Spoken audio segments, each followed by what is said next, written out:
buenas tardes. Esto es el episodio número 11 entre cerveza y fundadores, que nació como un espacio de personas que compartimos experiencias similares en emprendimientos de base tecnológica. Hablamos de nuestros dolores, de nuestros aciertos y esperamos con la experiencia de cada uno aportar a nuestro ecosistema emprendedor y así propender que cada día más gente se pega. Esta es la 11ª edición de nuestro podcast hecho por fundadores y para fundadores, donde buscamos compartir experiencia desde nuestra mirada de una manera cercana y amena, con mi co-host Guillermo Andrés Salcedo. Guillermo. Bueno, pues darle la bienvenida a este nuevo capítulo de Entre Founders y Cervezas. Hoy tenemos un invitado muy especial que sé que va a compartir parte ya de esa experiencia y ese bagaje que viene en este mundo tech y que dentro de los temas también claves y chéveres que vamos a tocar acá, Luis, es poder hacer esa comparativa a nivel de Latinoamérica, Europa, a nivel de levantamiento de capital y saber realmente desde el punto de vista del fundador, como tú lo llamas, Luis, comparar y ver si estamos, si es lo mismo o cambian ciertas cosas como tal. Así que, Lucho, te dejo para que le des la intro a nuestro invitado del día de hoy. Así es. Él es Guillermo Campomor, es estudiante de Derecho en la Universidad de CAE. Realizó un máster en internacionalización de empresas en la Universidad Méndez Pelayo. Además, es un emprendedor que ha trabajado en el sector de automóvil en la industria del vino. Toda una experiencia que le ha llevado a convertirse en el CEO de una startup a la vanguardia como es Meet. Meet ofrece una opción de búsqueda, reservar y pagar el espacio de parking más óptimo para llegar al destino final o planificar un viaje, usando los parking como hub de movilidad. Pero entiendo que hoy es mucho más y te lo dejo para que lo digas en tus palabras. Guillermo, ¿qué es lo que son específicamente Meet y que te presentes tú mismo? Perfecto, pues Luis, muchas gracias por invitarme, gracias Guillermo también. Bueno, nosotros al final lo que hacemos en MIP es intentar conectar servicios de movilidad. Hemos empezado por transporte público, dando herramientas a empresas de autobús y metro para que se conecten a nuevos servicios de movilidad, bicis compartidas, aparcamientos, patinetes, taxis, y nuestra idea al final es con nuestro software, lo que hemos conseguido en más de 25 ciudades ya, es crear ecosistemas de movilidad conectados, donde los usuarios del transporte pueden planificar, reservar y pagar por todos los transportes que hay en la ciudad desde un solo canal. Y eso es buenísimo. Nosotros en Chile necesitamos algo así como eso. Nosotros tenemos el transporte público integrado que no están integrados. La verdad es que tenemos un dolor grande con respecto a eso, aún acá en Chile. Así que si es que están por llegar acá, bienvenidos sean. O sea, una solución increíble. Guillermo, una pregunta. Una cosa, ¿cómo llegaste? Porque antes de partir Meet, ¿qué es lo que hacías y qué fue lo que te hizo involucrarte en el mundo startup, en el mundo tech? ¿Cómo llegaste? Sí, pues a ver, yo estudié efectivamente Derecho y Economía en la universidad. Luego me gustaba mucho la parte de internacionalización de empresas, de vender productos en diferentes mercados y bueno, pues me metí en el mundo hice unas prácticas en el mundo de los automóviles, vi cómo era desde dentro, bueno, pues la parte más de los OEMs y después pues me metí en el mundo del vino. El mundo del vino lo escogí porque bueno, pues es uno de mis hobbies personales, pero tuve la oportunidad de hacer la parte de exportación y marketing y llevaba 22 mercados desde los países nórdicos hasta Japón, y ahí me di cuenta un poco de la dificultad que hay cuando nos movemos por las ciudades, ¿no? Al final, moverse de un punto A a un punto B en una ciudad que conoces es relativamente fácil.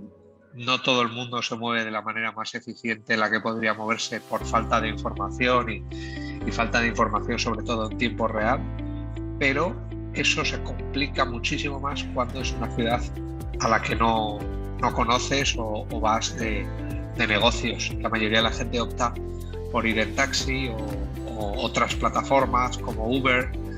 Y entonces, pues bueno, ahí me di cuenta de que era necesario emprender, hacer un cambio profesional, y me lancé para formar MIP y para empezar con un amigo con el que había vivido en Brasil.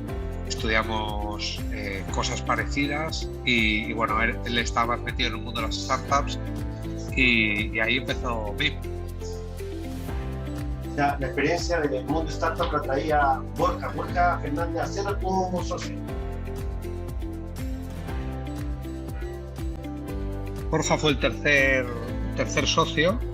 Me está refiriendo a Armando Eras, que es otro de los fundadores, y Borja fue la parte técnica. Luego fuimos en búsqueda de Borja.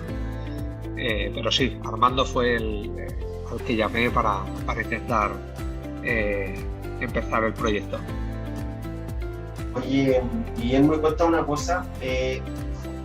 Tú entiendo que ahora en este momento estás en Estados Unidos. ¿Estás por lo mismo? ¿Estás por expansión? ¿Estás por un proceso de levantamiento de capital? ¿En qué andas tú ahora en este momento en América? Sí. A ver, nosotros tenemos una posición muy fuerte en el sur de Europa. Estamos en 5 países, también en Marruecos. No es Europa, pero está cerca de España. Y ahora, pues vemos que hay una oportunidad. Tenemos 2 clientes en México y vemos que hay una oportunidad de expansión en Estados Unidos y en algunos países de Latinoamérica. Entonces, esa es una de las razones por las que me he trasladado a la costa este, y también levantamiento de capital es una secundaria que puede ser relevante a medio plazo. Oye, cuéntame una cosa, ¿es muy diferente el sistema, como lo has visto tú en Europa, cómo lo has crecido tú en Europa y cómo lo has encontrado acá en América? Sí, es muy diferente. Yo creo que cómo están organizadas las ciudades europeas, pues el transporte público es como la columna vertebral. Todo el mundo confía en el transporte público. No está tan dividido a nivel de clases quién va en autobús o quién va en transporte privado. Es una opción más personal. Y bueno, pues en América, desde el norte al sur, pues sí que hay una división clara a nivel de poder adquisitivo, quién va en transporte público de quién va en coche privado o en taxi o en otras opciones, ¿no? Entonces, ahí se nos transforma un poco la oferta, ¿no? Y no es exactamente el producto que ofrecemos en Europa igual que el que ofrecemos aquí, ¿no? Hay una ligera adaptación a los mercados. Yendo un poco más a lo que son las rondas de inversión, tú entiendo que ya has levantado sobre $10 millones, ya en una ronda A. Cuéntame un poco acerca de eso, ¿cuáles han sido los principales errores, los aciertos, cómo lo enfocaste, cómo partiste, qué hubiese hecho diferente a lo largo de toda esa, ya van, entiendo, 4 rondas para llegar a esta Serie A? Sí, a ver, hemos levantado en total 11 millones y medio de euros en diferentes momentos, ¿no? Bueno, aciertos. Yo creo que sí que se ha levantado capital de inversores que realmente nos han aportado más cosas que capital, ¿no? Al final, tú puedes buscar inversores puramente financieros que busquen solo aportar capital y salir en rondas siguientes cuando aumenta la valoración o cuando pueden vender su participación. Ese tipo de inversores para nuestro proyecto pues era era bastante poco aconsejable porque necesitábamos, aparte de capital, conexiones, ayuda de diferente estilo, ¿no? Ayuda operativa, asesores, conexiones con otras empresas, y eso era lo que buscábamos nosotros. Nosotros buscábamos inversores que tuvieran ese perfil. Entonces, eso es para mí el acierto mayor en todas nuestras rondas. La gente que se ha involucrado en el proyecto se ha involucrado de una manera muy activa, son inversores muy hands-on, y eso es lo que yo destacaría, ¿no? Cosas que no haría, bueno, pues quizás a veces se te presentan oportunidades, ¿no? de coger más dinero del que tienes planeado, ¿no? Y esa es una parte que es difícil de medir, pero sí que quizás a lo mejor en la ronda que tuvimos de 6 millones a finales del 2020, pues esa ronda quizás a lo mejor la hubiese hecho más pequeña y hubiese extendido más, hubiese hecho una ronda a lo mejor entre medias entre esa y la que hemos hecho ahora recientemente. No sé, quizás eso, ¿no? Creo que no siempre es positivo, sí, no siempre es positivo tener mucho dinero, ¿no? Porque al final tu estructura se adapta rápidamente a consumir más dinero, a contratar mucha más gente. Entonces, bueno, pues ese crecimiento exponencial a veces no se digiere tan fácilmente, ¿no? Sí, de hecho, hace poco nosotros entrevistamos también a un VC de acá de Chile, específicamente, donde decía, por el contrario, que mientras puedas, toma el más dinero posible y raciónalo, guárdalo bien y no te acostumbres a gastar más, sino que a eficientar el gasto en el crecimiento. Entonces, tú como fundador dirías, no, levanta lo justo, una cosa así, esa es la diferente visión. Sí, a ver, porque yo creo que si, por ejemplo, a ti te dan 10 millones, te van a exigir como una empresa a la que le han dado 10 millones. Es muy difícil que te digan, no, te he dado 10 millones, pero gasta como si te hubiese dado 2 y te voy a exigir, o sea, no lo sé, a lo mejor cada inversor es un mundo, ¿no? Pero cuando un inversor apuesta mucho dinero, pues quiere rendimientos, quiere retornos, y eso es lo complicado, ¿no? Gestionar eso. Y claro, cuanto más invierten, más necesario es gastar más para llegar a los resultados que busca alguien que invierte más. Creo yo, ¿eh? Obviamente siempre puede haber excepciones. Oye, y con respecto a eso, porque ustedes fueron fundados, entiendo, el año 2018-19.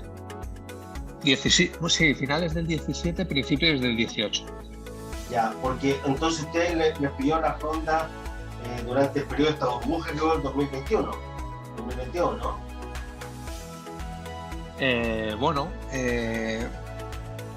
Sí, más o menos.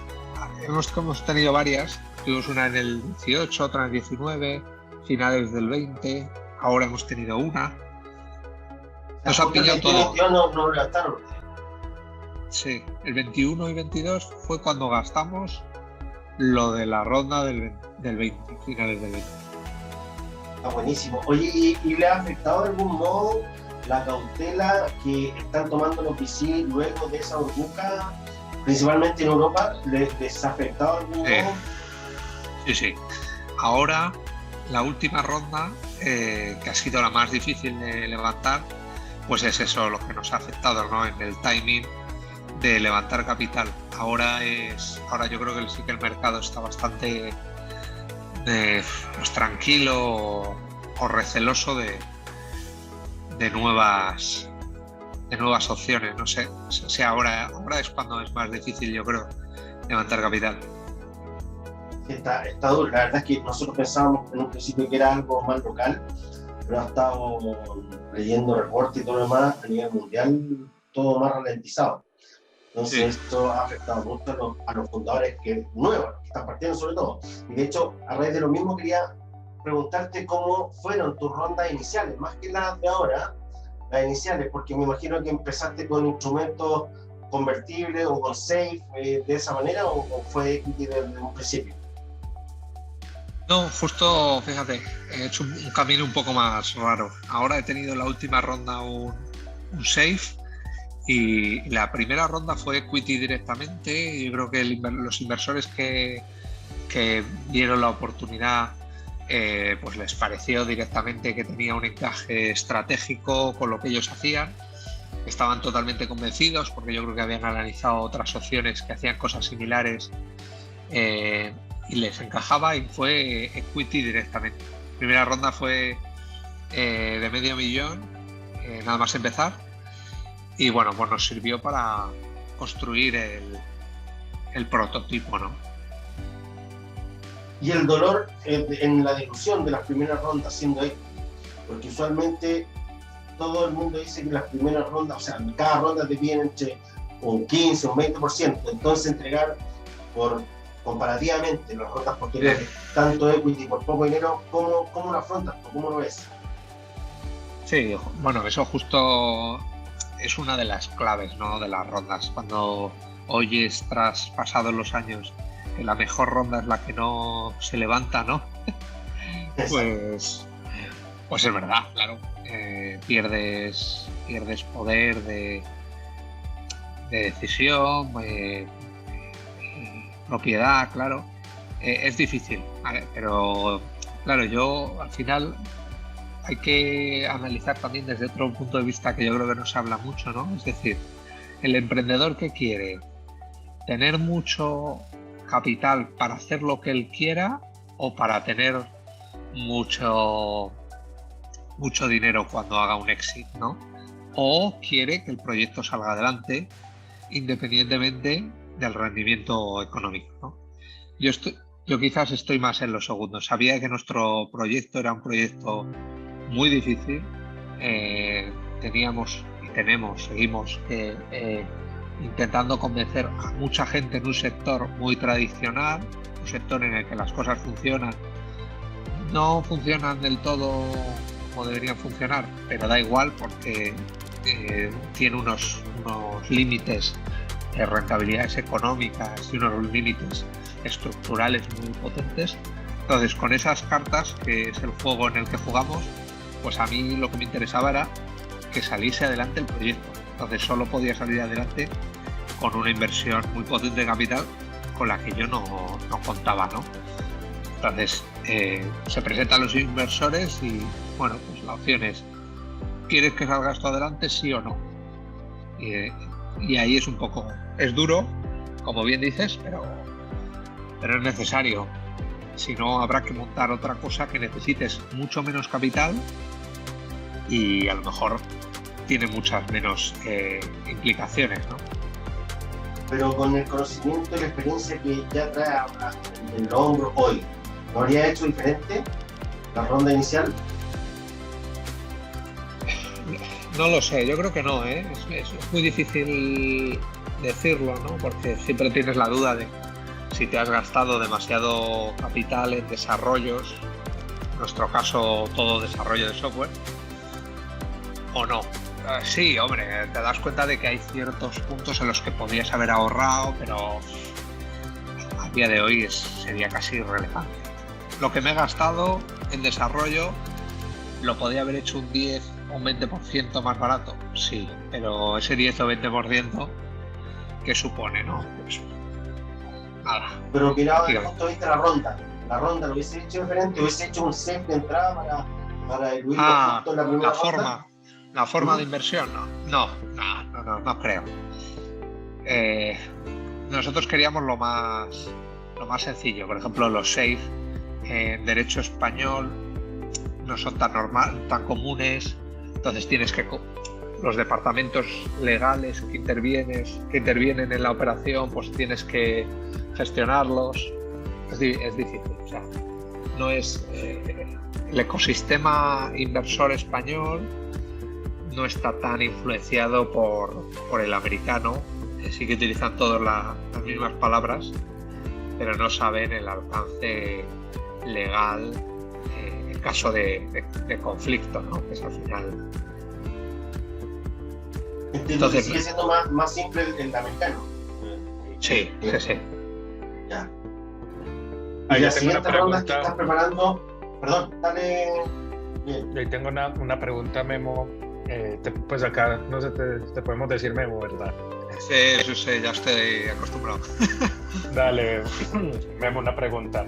A nivel de cuando constituyes una startup en Europa, digamos, a nivel legal, ¿qué te piden? Por ejemplo, acá en Latinoamérica nos piden constituir una empresa en un paraíso fiscal en Estados Unidos, sea Delaware, o sea Islas Caimán o algo por el estilo. Cuando creas una empresa en Europa, te piden este tipo de cosas, donde usualmente lo hacen, qué sé yo, Islas Vírgenes Británicas o algo por el estilo. Ya nos gustaría. No. Europa es la antítesis de las facilidades burocráticas.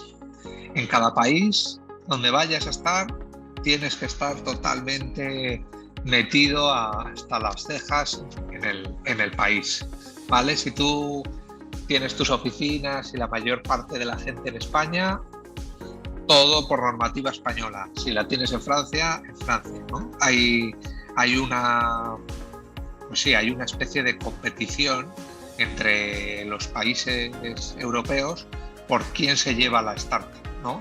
Holanda, Francia, Alemania. Pero, por ejemplo, para nosotros, a nivel de costes iniciales, constituir una sociedad en Holanda pues implica los costes legales de Holanda, que son 40 o un 50% más caros que en España, ¿no? Entonces, ¿cómo de fácil es hacer eso? Pues, a ver, nosotros tenemos a día de hoy sociedad en España, Estados Unidos y UK, porque son los sitios donde podemos trabajar. Es complicado, o sea, en un inicio lo más fácil es hacerlo en el sitio donde estás, ¿no? Hay muchas, o sea, a nivel de mercados de startup, UK es el número 1 en Europa, pero como desde el Brexit tiene otra legislación, ya es otro mundo, o sea, esta parte. El segundo es Alemania y el tercero es Francia. Entonces, luchan un poco por cogerse las startups, pero ya a un nivel superior. O sea, cuando tú has pasado varias rondas en España, Italia, Portugal y tal, ahí ya decides si te compensa operativamente, porque a nivel de impuestos y eso nada, te compensa operativamente pues tener sede en Berlín, porque vas a tener muchos desarrolladores en Berlín o vas a hacer algo. Entonces Europa es un poco, por eso a nivel mundial no es relevante, claro. Todos los unicornios están o en América, Norteamérica y Sudamérica, o en Asia. O sea, no. Y esto hasta que Europa no se dé cuenta lo que pierde por la burocracia y por los trámites legales, pues es muy seguro, eso sí, pero no es nada operativo. Y bien, si tú quisieras levantar ronda en América, por ejemplo, ¿cómo lo harías? Porque en América te exigen tener una sociedad así Corp Delaware, por ejemplo. ¿Cómo lo haces para que compatibilice eso con lo que te pide el VC en Europa? Nada, en el momento que entra un VC, en este caso norteamericano, los europeos no dicen nada. Cambia toda la estructura, la holding está en Delaware y la subsidiaria europea. Entonces todo ya se rige como si estuviera en Delaware. Se lo bancan el VC europeo. Saben que el crecimiento va para allá. O sea, si quieres crecer el número y escalar, perfecto, ya, buenísimo. Oye, y cuéntame una cosa, hoy día, ¿cómo conforman ustedes? Porque ya teniendo tantas rondas, varias rondas, el directorio que arman, ¿cómo lo arman? ¿Cuántos asientos tienen? ¿Es complicado armar esa estructura? ¿Cómo es la pregunta? No te he entendido. entendido. Cuando ustedes hacen el board, el directorio. Ah, sí. Ah, vale, sí, te entiendo. Bueno, pues eso normalmente lo va dictaminando las rondas.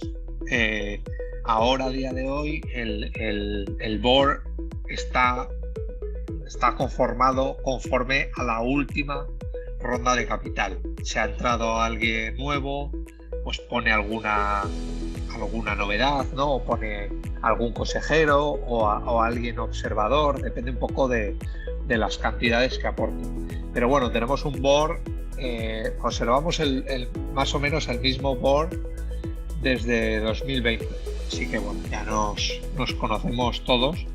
Hay una parte del equipo del management y otra parte de los inversores. ¿Pero cuántas sillas tiene el board? ¿3, 5, 2? Tenemos 6. 6 internos y 2 observadores, 2 independientes. 6 y 2, o sea, son 8. Pero 2 claro, no. Un segundo porque estoy pensando 7 somos, perdón. A 7, sí, un par. Si no, Sí, complicado. Sí. Yeah. Digo yo, joder, me estoy peleando. Digo, ¿a alguien he creado de la nada o a alguien he matado? Oye, y cuéntame una cosa, ¿cuál ha sido tu estrategia para conseguir financiamiento en las distintas etapas? ¿Qué esperas un hito? ¿Esperas cumplir cierta... cuánto rango te queda en la cuenta? ¿Te fijas en todo eso? ¿Cómo más o menos manejas cada vez que vas a hacer una ronda? Bueno, pues es difícil, ¿no?, de responder esta pregunta. ¿Por qué? Porque cuando estás al principio, los hitos o las promesas para levantar capital son más asequibles, entre comillas.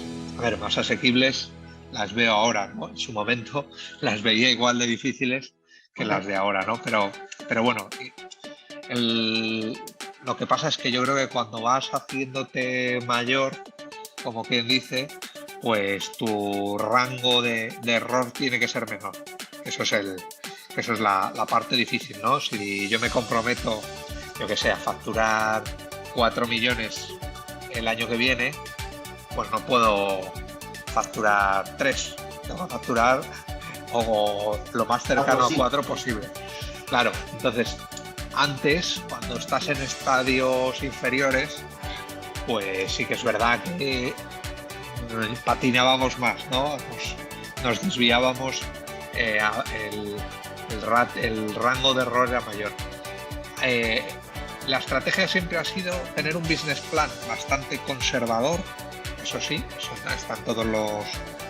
No hemos hecho locuras de, pues, en 3 años vamos a ser el unicornio. Creo que, bueno, nuestro sector no es viable esto. Habrá otros sectores que se pueda hacer, no lo discuto. Creo que es mejor ser conservadores que no muy optimistas, por esto que hablo del margen de error y ya está. O sea, al final esa ha sido nuestra estrategia. ¿Qué hemos pensado siempre? Que si nuestro business plan era de 2 años, que hacer business plan de 5 años en startups tampoco lo veo que tenga ningún sentido, que habrá consejeros que lo pidan, fenomenal, pero todo el mundo se da cuenta, si mira un poco atrás, lo que cambian las cosas, y en el mundo tecnológico cambian muchísimo más. Entonces, nuestros business plan eran de 2 años y lo que necesitábamos de capital era lo que reflejaba el business plan, y los objetivos estaban claros trimestre a trimestre. Entonces, con eso, más o menos, pues hemos ido funcionando, ¿no? En cada momento, unos números y un poco dando resultados a final de año. Muy difícil. Lo más difícil del business plan, pues es ajustar las necesidades de capital con el capital humano con los resultados. Son para mí los tres puntos del triángulo, ¿no? Y el runway, porque de repente te puede tocar una ronda que usualmente las rondas deben demorar más de lo que uno espera que demore.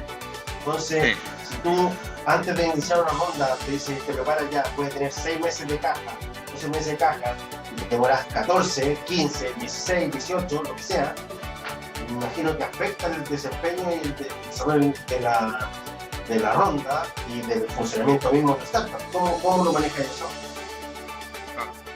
Sí, eso es una de las partes más complicadas, ¿no? Siempre, o sea, nosotros siempre nos poníamos ahí en el peor escenario de tiempo, porque nunca sabes, ¿no? La gente que dice, no, levanto rondas de capital en 6 meses, tendrán algo ya comprobado o harán magia. Yo creo que si te planteas que lo necesitas en 12, pues empieza en 18, ¿no? Entonces, casi ahí tenemos nosotros de medio en medio año. O sea, no creo que sea realista el hacer algo de 3 meses de margen. O sea, si tardas un año, añade medio más. Y si tardas 2, normalmente, pues añade medio más, 2 y medio. Y así vas viendo, ¿no? Se puede también, o sea, decir, no, estoy en ronda. Pues luego hay diferentes niveles de intensidad de la ronda, ¿no? Meses en los que estás reunión tras reunión, porque son meses claves para los inversores, ¿no? O sea, obviamente en verano, pues, no da igual lo intenso que estés tú, porque si los inversores están de vacaciones, pues te olvidas, ¿no? Claro, entonces, si antes de cerrar el año, pues también va a ser muy difícil, porque ya van a haber hecho casi todos los preacuerdos para los deals. Entonces, bueno, hay meses en los que te va a tocar estar súper encima, ¿no? Pues de febrero a mayo. Y un poco es eso, pero sí, claro, lo que dices tú, los meses esos que tardas de más son la muerte. ¿Te ha pasado? ¿Ha estado complicado por los tiempos? Sí, esta última ronda ha sido muy, muy dura. Seguimos levantando capital, un perfil así más bajo, pero siempre hablando con gente, que creo que es un poco el mindset que hay que tener actualmente, no el decir, no, estoy en ronda. Se está siempre en ronda, lamentablemente. Eso es súper importante, de hecho, como consejo, porque de hecho te iba a preguntar eso, pero ya no respondes con eso, que uno dice, ya, hablábamos con un VC, voy a estar en ronda de tal fecha hasta tal fecha. O sea, igual es difícil de aplicarlo porque si no has generado un FOMO, que la idea no sea un FOMO, pero no has generado algo para que atraiga, tal vez la ronda sea hasta el doble de lo que tú esperas. O sea, creo que la experiencia de ronda es más frecuente. Eso creo yo, sí. Además ahora, si el mercado está poco activo y con miedo, pues tienes que tener a tus inversores actuales preparados para reaccionar si alguien quiere entrar. O sea, yo quizás lo de estar o no estar en ronda, yo entiendo que desgasta mucho y que a tus inversores actuales no les puedes decir, vamos a gestionar ahora un nuevo term sheet, un nuevo shareholders agreement y tal. No puedes, porque es un rollo y si son muy grandes, pues tarda mucho. Pero si tú les tienes en la cabeza de, oye, pues estoy hablando con este otro, y periódicamente les vas diciendo, les vas actualizando, puedes tener un margen de 2 meses entre que alguien te dice estoy interesado hasta que empieza la actividad, y a lo mejor no estás en ronda, pero si hay una oportunidad de que alguien se incorpore al proyecto. Vas a decir que no, no sé, me parece un poco raro. Sí, porque yo creo que es mejor estrategia esa, que estar justo cuando alguien te pide entrar, porque hay fondos, por último, y que cuando tú vas a una ronda, porque si tú vas a una ronda hoy y está todo el ambiente sí más cauteloso, la ronda va a tenderse a ser a la baja, y eso no le conviene a nadie. Sí, ¿cómo la vivió tú? Sí, ¿no? A ver, yo entiendo también que por complejidad burocrática y depende también el capital que hayas levantado, pues nosotros. Ahora, si alguien nos dice de entrar, pues tiene que poner un capital relevante, si no, no vamos a gastarnos en abogados, en mover a gente, en gestiones, no nos vamos a gastar más dinero por algo que no tenga mucho sentido, ¿no? Independientemente de que el porcentaje sea un 0,2% o un 1%. Pero claro, si tú dices, pues alguien entra para representar un 5% o más del capital, pues lo mueves. ¿Qué pasa? Sí que es verdad que las startups, y yo creo que esto también es una parte que influía en esto que estamos hablando, cuando levantaban una ronda entre 4 inversores, los números eran relevantes y lo podían comunicar. Y esto les daba sensación de que la gente apostaba por su proyecto.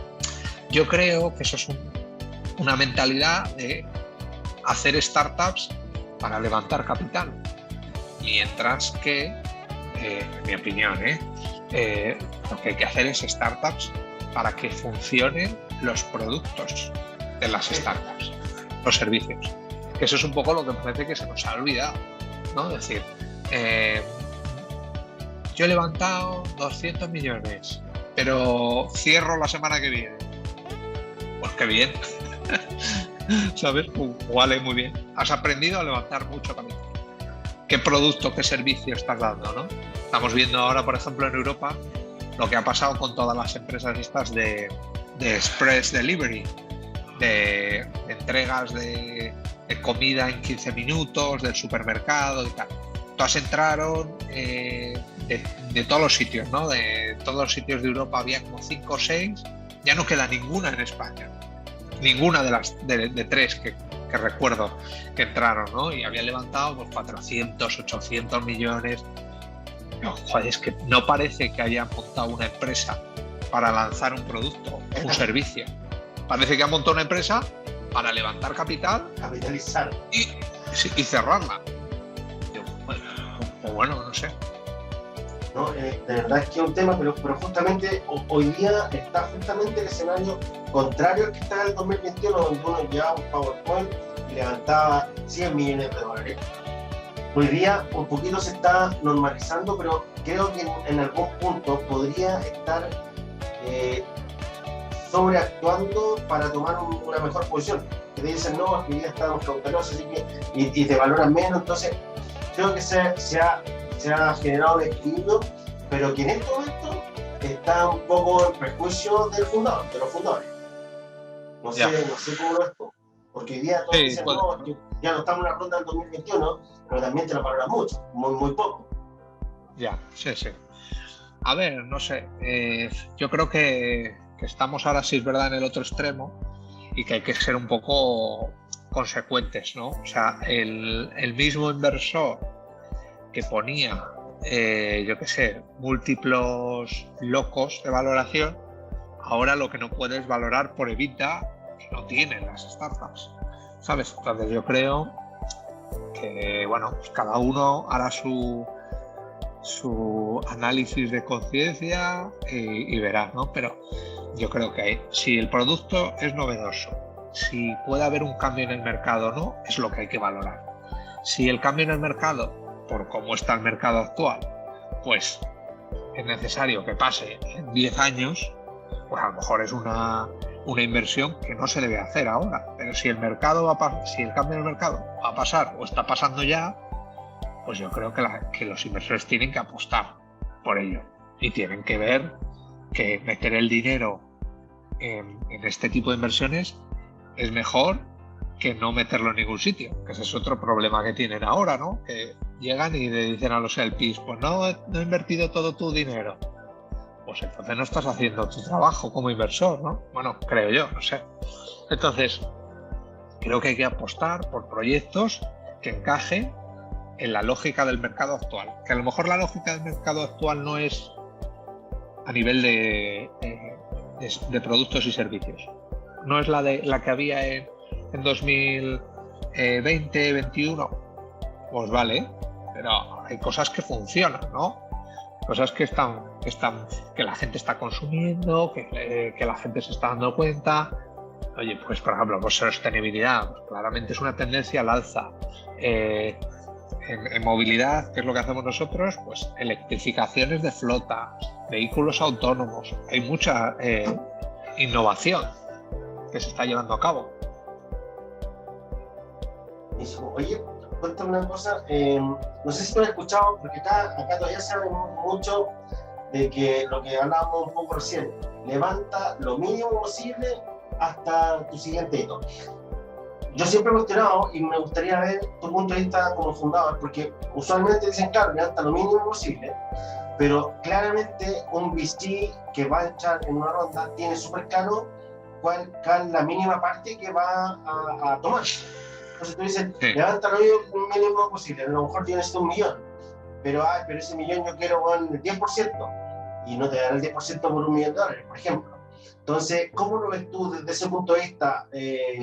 ¿Cómo lo has manejado tú dentro de eso? Porque levantar los mínimos tiene un costo, pero de repente el costo es muy alto cuando hay un equity muy importante que tiene mínimo para querer participar un inversionista en una ronda.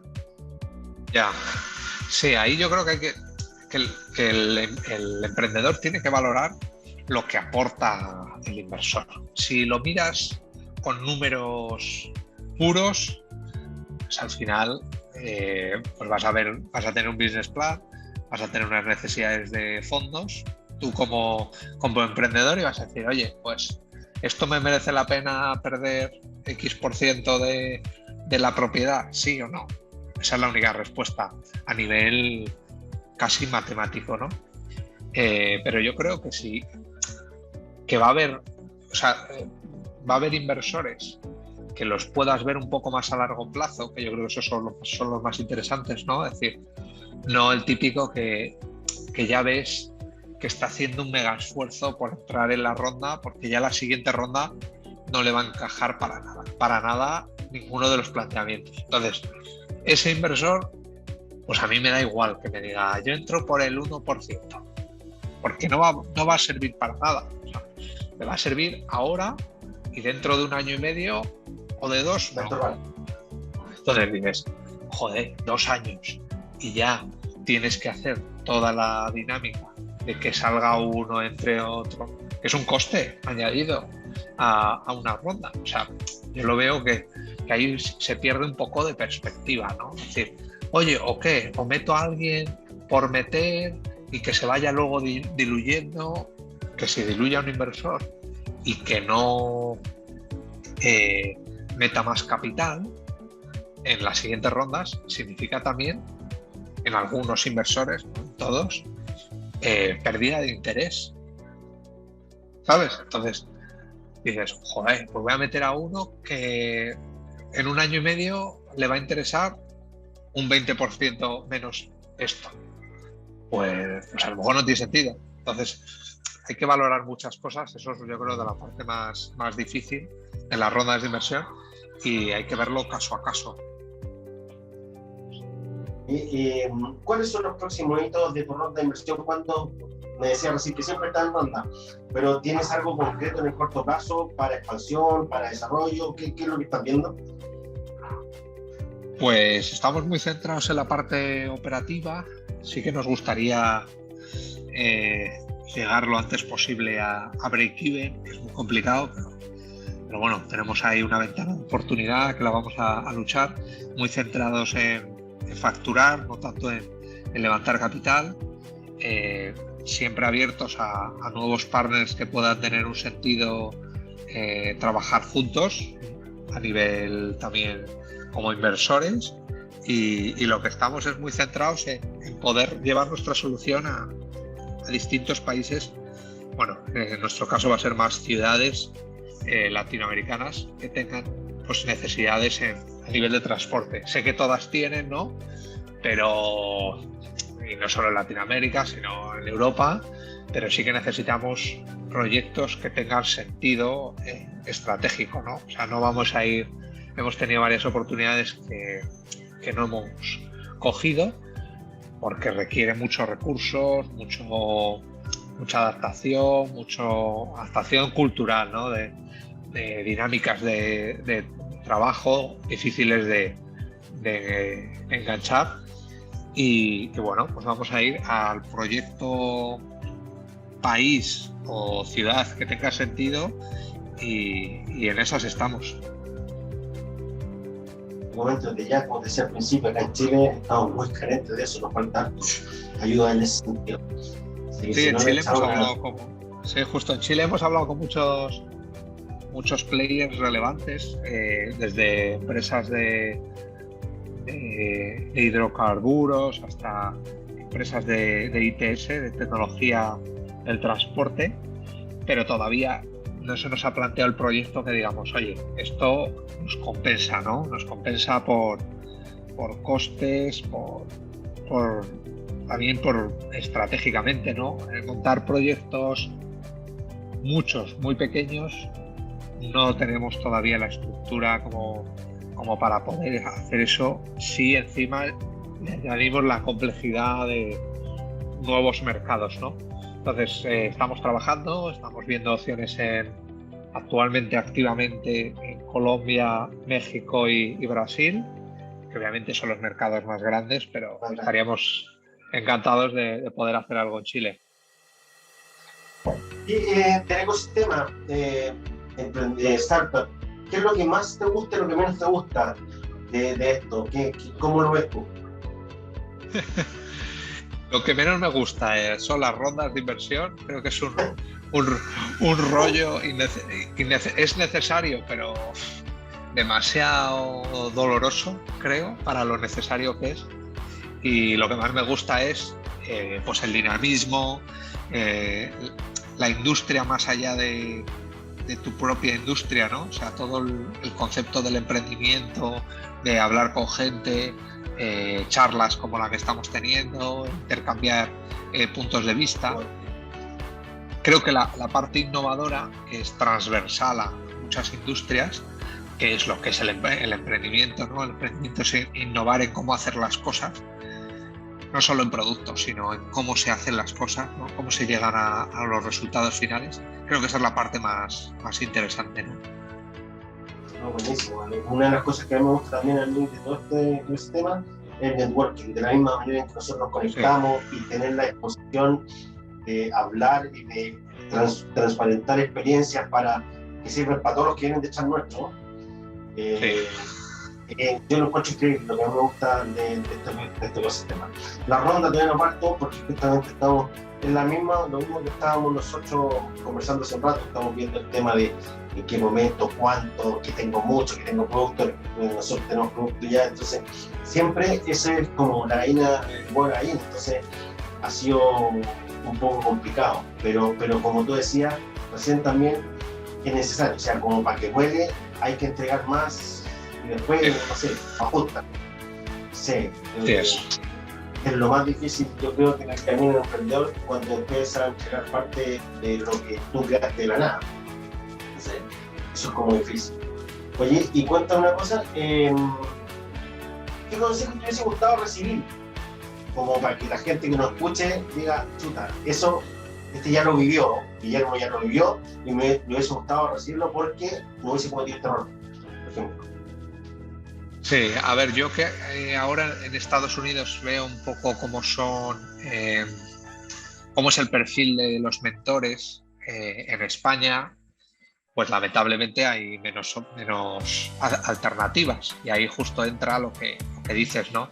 El mentor es esa persona que ha pasado por lo mismo exactamente, ¿no? Porque creo que cada uno pasamos por un viaje diferente, pero que a lo mejor tiene una experiencia en el sector del emprendimiento, ¿no? Que en España, que es lo que hay, mucho asesor que ha estado 25 años en una multinacional. Pues es que esa persona ha vivido muchas cosas, pero no ha vivido ninguna de las que hemos vivido los emprendedores, lamentablemente, ¿sabes? Entonces, para mí lo más importante es la gestión del equipo, la gestión de personal.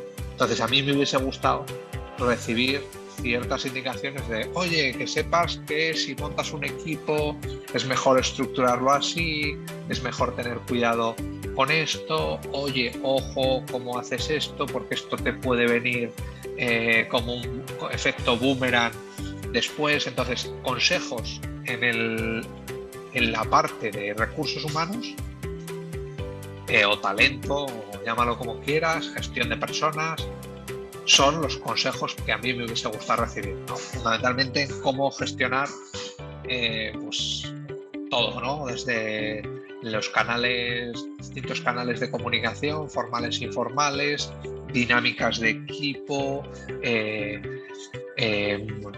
dinámicas también de trabajo, decir, oye, ¿qué reuniones tenemos? ¿Cuándo? A ver, no quiero entrar en muchísimo detalle, pero creo que si tú gestionas bien a tu equipo, casi da igual el producto que tengas, porque puedes hacer cualquier cosa. si lo gestionas mal, pues aparte de tener los problemas de la operativa diaria, vas a tener unos problemas que son muy difíciles de solucionar, que se solucionan o echando a gente o contratando a nueva gente. Y el mercado laboral no es tan dinámico ni tan maravilloso como para decir, no, es que es como si fuera un supermercado. Hoy no me apetece pimientos, pues me cojo tomates. O me cojo... No, es así. O sea, es como si fueras un supermercado y el día que te apetece tomates, pues no vienen hasta dentro de 3 meses. Y tienes que no tomar tomates, ni alternativas, ni sustitutos, ¿no? Entonces dices... cuando te explican y tienes experiencia en gestión de personas, nosotros somos 50 personas ahora, habrán pasado por toda la organización a lo mejor más de 100, seguramente más de 100, tengo que buscar esta cifra para no columpiarme, pero ves de todo tipo de circunstancias, problemáticas, conflictos, éxitos también, por supuesto, ves momentos muy gratificantes, pero lo más difícil es esto. Entonces, ¿qué me hubiese gustado? Oye, si alguien está empezando a montar esto, a mí me pueden contactar, cualquiera que oiga vuestro podcast y tal, y decir, oye, pues cada sitio va a ser muy peculiar. Aquí la cultura de gestión de personal depende mucho de la cultura del país. Yo tendré mucha información o buenas prácticas, a lo mejor no son tan buenas prácticas para 2 personas, también esto es muy difícil, en el entorno laboral español, ¿no? y algo internacional. Pero eso para mí es la clave del éxito. Muy difícil, por otro lado, pero sí que me hubiese gustado algunos consejos de gestión de personas. Oye, y cuéntame una cosa, sobre la gestión de la propiedad intelectual, de la protección, ¿cómo? Es una cosa que también te preguntan los VC cuando tú en ronda. Y hoy día es re poco lo que se puede registrar y que no te copien bien, eso no existe. Entonces, ¿cómo trabajas ese punto? A ver, ahí yo creo, ahí esto me encontraba más seguro porque venía del mundo del derecho, entonces sabía un poco los límites que había ahí, ¿no? Es verdad que el inversor que no sabe de derecho pues confía siempre mucho en su abogado de turno, ¿no? Entonces nosotros hemos tenido suerte de que los abogados que han trabajado con nosotros son personas que los inversores confían mucho y que tienen las cosas muy claras. Para mí eso es lo principal, ¿no? Que encuentres, es complicado, hay que hacer un prueba y error, el abogado que encaja bien con la comunidad inversora. Ese es el abogado, independientemente casi que compartas o no su opinión, ¿sabes? Bueno, obviamente, si le contratas, seguramente vas a compartir su opinión, porque los abogados son así, o sea, no es que tengan no son jueces, ¿vale? Son abogados. Entonces, dicho esto, no hemos tenido mucha dificultad. Hay unas limitaciones. El derecho europeo está bastante claro. Si estuviéramos en Estados Unidos habría otra película. Hay que tener cuidado con 2 o 3 cosas y el resto es una especie, un poco de tómbola, ¿no? Siempre puede llegar una empresa, meter muchísimo capital y copiar exactamente lo que haces. Pero claro, tienes que tener la confianza en el equipo, ¿no? No van a poder copiarlo porque tu equipo es mejor. Tan incómodo, pero es curioso que los VC todavía te pregunten eso. ¿Cuáles son tus barreras de entrada? ¿Ah? Sí. Distribución y capital, ¿no? Para expansión. Sí. Hombre, yo creo que lo hacen porque al final muchos son muy generalistas, no pueden profundizar en todo y algo tienen que preguntar. Que no nos oigan los VCs. Sí. Oye, y cuéntame una cosa un poco, MIP, ¿de dónde viene? ¿Cuál es el origen del nombre MIP? Pues a ver, teníamos el proyecto en mente, lo íbamos a llamar de 1000 otras formas, pero me pasé como 6 semanas buscando nombres, viendo cuáles estaban registrados y no tenían apps en las App Stores, que eso es mucho peor, que hay muchas aplicaciones móviles que tienen nombres que no están registradas en ningún sitio, pero están en todas las stores, y entonces pues casi te hace lo mismo, ¿no? Que tengas el nombre porque... Bueno, y y se me ocurrió el sonido del correcaminos. Creo que es de los Looney Tunes o de la Warner Bros. No sé cuál de los. Pero el correcaminos, ¿no?